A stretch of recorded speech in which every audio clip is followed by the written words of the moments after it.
This weekend in Vancouver is one of the longest running Japanese festivals in North America, the Powell Street Festival. It happens Saturday and Sunday, August 2nd and 3rd. And what's become really interesting about this festival and why it's known across the continent is that it doesn't just have, the regular food stalls you see at so many cultural festivals and sort of folk dancing and that type of thing. It's becoming a place to find very cutting edge contemporary Japanese art in all different media. Many of the artworks and art forms that you'll see on view this weekend draw on traditional Japanese culture, but in a very contemporary way. And one of the places where you're going to see that most, and what we've written about in the Straight this week, is in its music programming. As our writer put it this week, the Powell Street Festival has very open ears when it comes to music. So that doesn't just mean that you'll see the traditional taiko drumming, which everyone loves to see outdoors in the summer. I think the group that's on hand this year is Katari Taiko, one of the oldest taiko drumming groups in Canada. Aside from that, you'll see something as cutting edge as Douglas Koyama's vocal and digital looping, very experimental stuff out of the new music field that he does. So he's another person who's really kind of redefining what music is, and that's not something you normally would see at a cultural festival. On the other end, you'll hear some indie music.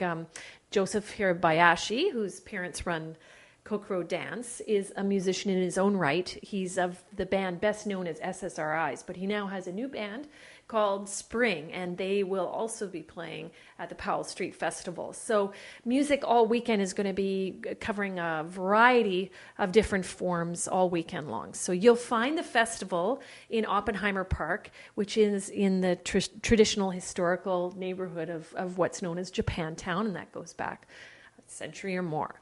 But it's also in some venues in and around there as well. You'll see art, you'll see some sort of performance art, and like I said, a lot of music. And don't worry, you'll also find tons and tons of delicious food stalls to try out too. So head down to Oppenheimer Park if you're around for the long weekend.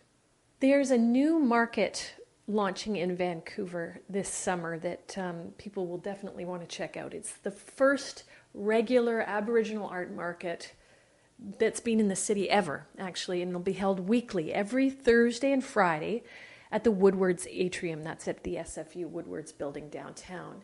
It's called Artists in the Atrium, and it's a very unique art and craft market because it not only invites First Nations artists to display their various artworks, be it carvings, woven baskets, little prints, paintings, things like that. But it also offers them workshops to build their skills about how to display their art, how to apply for grants, how to build a portfolio and make business cards. So it kind of has a dual purpose. It's to offer up gifts for tourists and regular Vancouverites, but it also wants to help Aboriginal artists get their art out there. It's also going to have performances that you might want to swing by and check out each day around the lunch hour from 1:30 till 2:30. And you'll see things like native dancers from the coastal region, music groups, even storytelling. So it's something the lunchtime crowd will want to head down to if you work near there. It's very close to Chinatown. It's also on the downtown east side edge there too, where a lot of Aboriginal artists sort of sit out and sell their wares on the street. So this is a way for them to find a more sort of legitimate, nice place to display their work and to be kind of more professional about it. And once we have a traditional place that people know to head down to buy their work, this will become sort of a more established art market, and it will start to run through the fall. The hope of organizers who are at Vancouver Moving Theatre is that they can make it year-round. It definitely will dovetail into the Heart of the City Festival that happens in October, so it will run at least that long.